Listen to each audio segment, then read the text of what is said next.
Have you ever wondered why you struggle so much and still don't lose an ounce of belly fat? You're over 50. You disciplinedly eat your salad. You go for a walk every day like a good citizen. And yet the mirror always shows the same frustrating image. That hard, stubborn belly just won't go away. I'm going to tell you something painful today. You've been lied to. The advice you've been preached for decades is, eat less and move more. It sounds logical, right? But for millions of people, this exact advice is why they will never lose their belly fat. As long as you don't solve the real problem inside you, every diet and every hour on the treadmill is a complete waste of time. The problem has a name: insulin.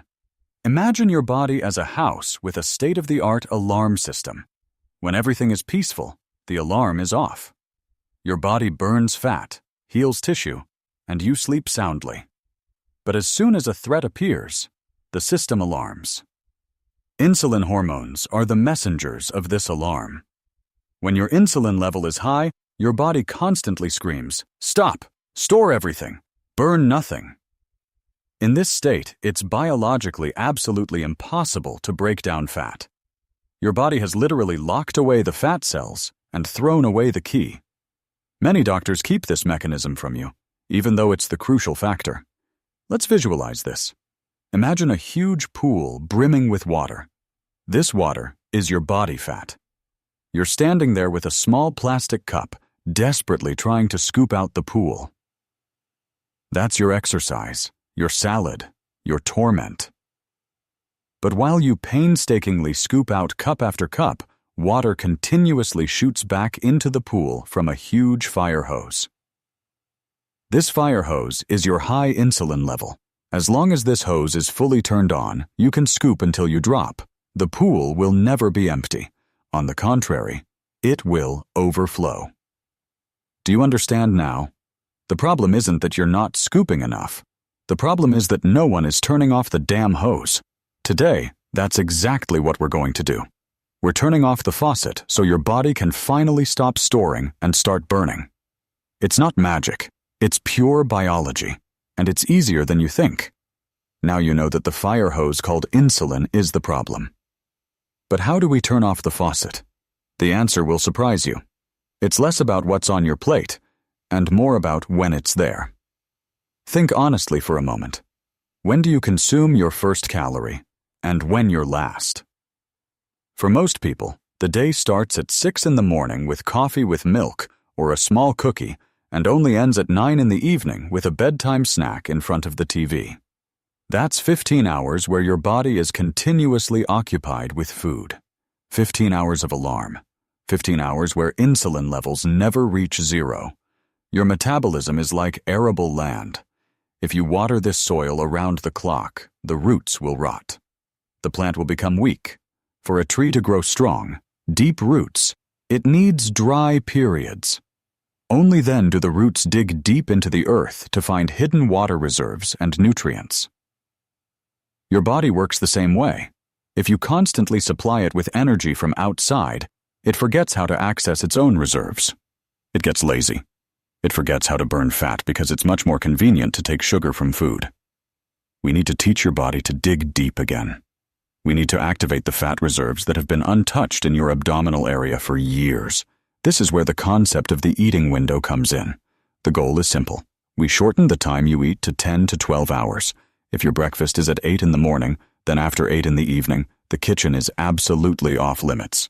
But beware, this is where most people make the crucial mistake. They think a small snack in between won't hurt. A lone cookie, a handful of nuts, or a sip of juice. In Spain, we call that picoteo, the constant pecking like a bird. Scientifically, that's a disaster for your fat burning. Every time you eat even a small thing, your insulin alarm immediately goes off again at full blast. Even if it's only 100 calories, insulin screams, "Stop! Store everything away!" At that moment, fat burning stops for hours. If you're hungry between meals, drink water. Water with lemon or unsweetened tea. That keeps the alarm silent. Don't start with extreme fasting periods. Nobody can stick to that. Be gentle with yourself. If you've been eating for 15 hours, reduce it to 13 hours in the first week. The next week, reduce it to 12. Give your body time to adjust. You'll notice your waist circumference shrinking after just a few weeks without having counted a single calorie. You're simply giving your metabolism the space it needs to finally dig deep again. We've closed the time window, but now we need to look at what's on the plate. There's an invisible enemy in your body that many doctors simply ignore. Its name is silent inflammation. Imagine you cut your finger. It turns red, it swells, it hurts. That's acute inflammation. That's good because your body is repairing itself. But silent inflammation is different. It's like a small, smoldering fire in your vessels and organs that you don't feel, but it never goes out. And this internal fire forces your body to accumulate belly fat to protect itself. I remember Carmen, a 62-year-old patient of mine. She was desperate. She ate only small portions, walked daily, but her waist circumference remained at 100 centimeters. The problem was her daily ritual, a sweet pastry with her afternoon coffee. Just a little something, she thought. But this daily sugar rush kept the inflammatory fire burning inside her. Her body was in a permanent state of alarm. It wasn't the number of calories that made her gain weight, but the quality that poisoned her cells. There's a blacklist of foods that fuel this fire. At the top are industrial vegetable oils and refined white flour. These substances are often much more dangerous than animal fats because they cause your cells to oxidize. They are like gasoline for silent inflammation. To extinguish this fire and melt away belly fat, we need a menu that silences the alarm. The rule is simple. Take a portion of protein the size of your palm, fish, poultry, or eggs. Then fill the rest of the plate with colorful vegetables. That's your fuel. And most importantly, healthy fats.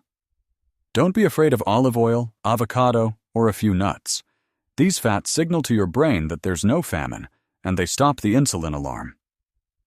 A special tip for all fruit lovers: never eat fruit alone.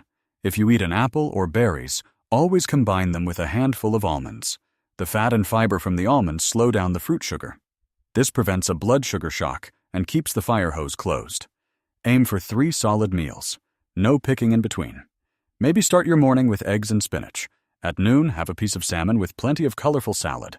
And in the evening, by 7 o'clock at the latest, close the kitchen with a light vegetable soup or steamed fish. If you stop eating after 7 in the evening, you give your body all night to extinguish the inflammatory fire and finally attack the fat reserves in your abdominal area. Carmen did it this way. After 8 weeks, her inflammation was gone, her energy was back, and her stomach was 7 centimeters slimmer, without starving. Perhaps you're thinking now, I eat healthy, I stick to my eating window, but my waistline barely budges. If that applies to you, then an invisible saboteur is probably at work. His name is cortisol. Remember the fire hose from the first part? We turned off the first hose, insulin, through diet. But cortisol is the second hose, lying right next to it. Cortisol is our stress hormone. And the dangerous thing is, it gives your body the exact same command as insulin: store fat, and do it immediately, right in the abdominal area. In plain English, this means you can eat perfectly, but if you're chronically stressed or sleep less than 6 hours, the pool stays full. Your body thinks it's in a life-threatening crisis. In a crisis, you don't give up reserves. You cling to every gram of fat. One of the biggest stressors of our modern age is completely silent: the blue light from your smartphone. If you're scrolling through social media late at night in bed, you're committing biological treason against your metabolism. This blue light signals to your brain that it's broad daylight. The production of melatonin, your sleep hormone, is immediately stopped. Without melatonin, there's no deep, restorative sleep. And without that sleep, your cortisol levels skyrocket the next morning.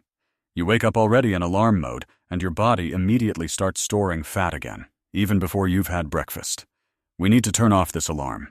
And it's simpler than you think. It doesn't require a gym, just 10 minutes of conscious stillness. First, ban your phone from your sight an hour before bedtime. Give your brain a chance to understand that night is beginning. Second, harness the power of your breath. Breathe deeply through your nose 5 times, pause briefly, and then slowly exhale. This is the direct biological signal to your nervous system to turn off the cortisol hose.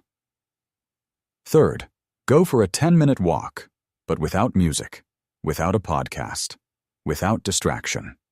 Just you and your surroundings. These small islands of calm, lower inflammation levels and signal to your metabolism. The danger is over. You can let go of the fat now. When you close this second line, your body will finally stop working against you and start melting for you. Before we get to the practical 3-day plan, we need to talk about responsibility. The changes I've shown you today are powerful. So powerful that they can naturally lower your blood pressure and blood sugar. If you are taking medication for diabetes or high blood pressure, or if you use blood thinners, you must absolutely speak with your doctor. Especially green leafy vegetables contain a lot of vitamin K, which can affect the action of some medications. This is not a bad thing. On the contrary, it shows how well the food works. But your doctor needs to adjust your dose as your body gets healthier. Show them this video. Be the boss of your own health. Are you ready for the first step? We'll make it very simple. 3 days, 3 changes. Day 1. Only change the time. Determine when your last meal will be, and then consistently close the kitchen. No more calories after 7 in the evening. Feel how you wake up the next morning. Day 2. Change the quality. Replace industrial vegetable oil with good olive oil. Cut out sugar. Swap bread for an avocado or a few nuts. Extinguish the inner fire. Day 3. Take care of your mind. Put your phone away 30 minutes earlier. Breathe deeply in and out before closing your eyes. Give your cortisol a chance to decrease. 3 days. That's all. You'll feel less bloated, your energy will return, and your clothes will fit differently. Not because you starved, but because your body has stopped living in emergency mode. I want you to understand one thing. Your body isn't broken. Your metabolism isn't destroyed. It has just been getting the wrong signals for far too long. It has been trying to protect you by storing fat. Starting today, you'll give it the right signals. You'll give it permission to let go. If you understood today that it's not about the quantity, but about the signal, then write the word insulin in the comments. Share this video with someone over 50 who has almost given up the fight against their weight. Give that person hope. We'll see you in the next video. Start tomorrow.